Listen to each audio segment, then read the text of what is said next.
Assalamualaikum warahmatullahi wabarakatuh. Halo, apa kabar para pecinta sinetron Istiqomah Cinta dimanapun kalian berada? Jumpa lagi bersama dengan Mimin ya. Di sini Mimin akan menceritakan tentang alur dari sinetron Istiqomah Cinta yang tentunya semakin hari semakin seru, semakin menegangkan, dan semakin membuat kita semua penasaran. Di video kali ini Mimin akan memprediksi kemungkinan besar yang akan terjadi di sinetron Istiqomah Cinta untuk episode yang akan datang, dimana di episode yang akan datang kita akan menyaksikan bagaimana nantinya momen dimana Kansa akhirnya menemukan bukti bahwa pelaku pembunuhan ayah dan ibunya adalah Yuda. Nah, kira-kira bagaimana nih kisah selengkapnya? Tonton video ini sampai dengan selesai ya.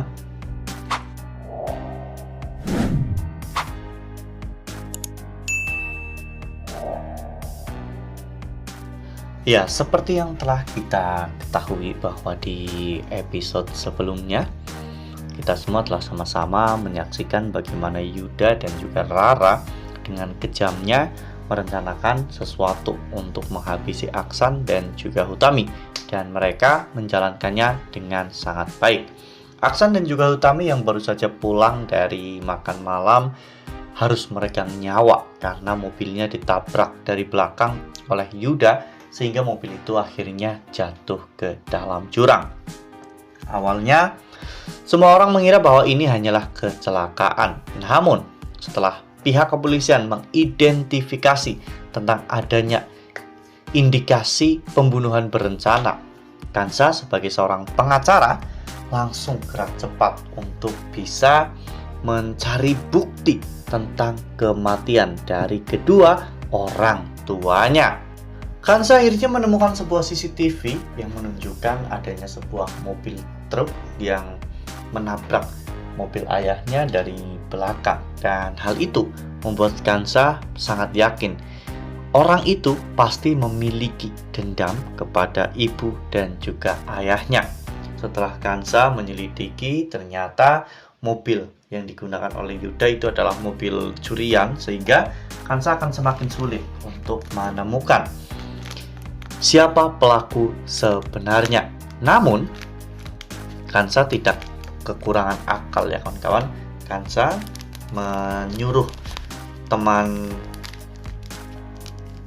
Puspa untuk bisa mengidentifikasi mobil tersebut, dan seperti yang dulu pernah Kansa lakukan, teman Puspa akhirnya berhasil melihat siapa orang yang ada di dalam mobil truk tersebut, dan orang itu adalah Yuda. Dengan berbekal CCTV itu, Kansa akhirnya melaporkan Yuda ke polisi ya kawan-kawan. Kansa juga menjelaskan teori mengapa dirinya bisa melihat orang yang ada di dalam mobil tersebut. Semua itu berkat bantuan dari hacker teman Kansa ya kawan-kawan. Dan semua data yang Kansa laporkan ternyata valid dengan Yuda. Apalagi Yuda selama ini juga sedang menjadi buronan polisi ya kawan-kawan, sehingga polisi pun akhirnya gerak cepat untuk mencari keberadaan Yuda. Saat itu Kansa juga tidak tinggal diam menunggu pergerakan dari pihak kepolisian, karena polisi di sinetron itu cenderung lambat dalam menangani sebuah kasus ya kawan-kawan. Jadi Kansa juga ikut membantu pihak kepolisian untuk melacak keberadaan Yuda. Nah, sebelum lanjut di video kali ini, Mimin sarankan agar teman-teman semua menekan tombol subscribe dan juga nyalakan lonceng notifikasinya, agar teman-teman semua tidak ketinggalan informasi-informasi terbaru dari Mimin. Karena setiap harinya Mimin akan terus mengupdate informasi terbaru seputar alur cerita sinetron Istiqomah Cinta. Mimin juga menyarankan agar teman-teman menonton video ini sampai dengan selesai agar tidak terjadi kesalahpahaman di antara kita. Ya, di sini Puspa yang sudah semakin dekat dengan Yogi akhirnya juga mengetahui profesi Yogi sebagai seorang hacker, sehingga Yogi akhirnya juga membantu Kansa dan juga Fatan untuk menemukan lokasi Yuda, sehingga Yuda bisa dengan mudah ditemukan oleh pihak kepolisian ya kawan-kawan. Dengan melalui nomor handphone Yuda, Yogi dengan sangat mudah menemukan keberadaan Yuda. Di sana, pihak kepolisian akhirnya mengepung tempat itu dan tidak akan membiarkan Yuda lolos lagi. Setelah penggerebekan itu, Yuda akhirnya ditangkap oleh pihak kepolisian dengan semua kejahatan yang sudah Yuda lakukan, termasuk menghabisi nyawa Dr. Aksan dan juga Hutami. Namun di sini hal yang mengejutkan pun terjadi. Ternyata saat itu Yuda cari aman ya kawan-kawan. Yuda mengatakan bahwa dirinya sebenarnya hanyalah orang suruhan yang ditugaskan dan dibayar untuk menghabisi. Polisi pun mendesak Yuda untuk mengaku siapa orang yang telah menyuruh Yuda. Dan Yuda mengatakan bahwa orang itu adalah Rara, istri dari Dr. Aksan sendiri. Alasan ini tidak masuk akal bagi pihak kepolisian, namun Yuda akhirnya menjelaskan semuanya bahwa Rara itu cemburu dengan Hutami karena Dr. Aksan akan menikah lagi dengan Hutami. Hutami adalah mantan suami Aksan, sehingga Rara pun melakukan ini semua demi untuk bisa membalaskan dendamnya dan membuat Aksan dan juga Hutami tidak bisa hidup bahagia bersama. Dengan adanya hal ini, akhirnya Rara pun ditetapkan sebagai tersangka dan juga otak dibalik semua kejahatan ini.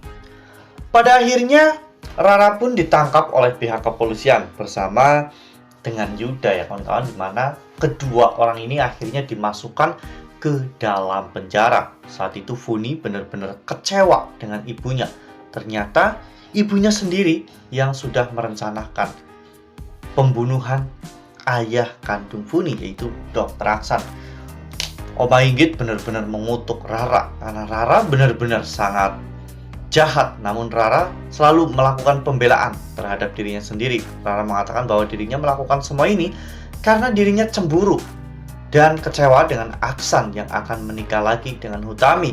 Bahkan Rara pun menyalahkan Hutami dalam hal ini ya kawan-kawan. Padahal Hutami jelas-jelas sebagai korban yang bahkan sampai kehilangan nyawa. Nah, itu adalah prediksi dari Mimin. Lalu bagaimana dengan prediksi dari teman-teman semua? Tuliskan pendapat teman-teman semua di dalam kolom komentar ya. Nah, Mimin rasa cukup sampai di sini. Mimin membagikan informasi terbaru mengenai alur cerita sinetron Istiqomah Cinta. Terima kasih untuk teman-teman semua yang sudah menonton video ini sampai dengan selesai. Ambil sisi positifnya dan tinggalkan sisi negatifnya, karena cerita ini hanyalah fiktif belaka. Wassalamualaikum warahmatullahi wabarakatuh.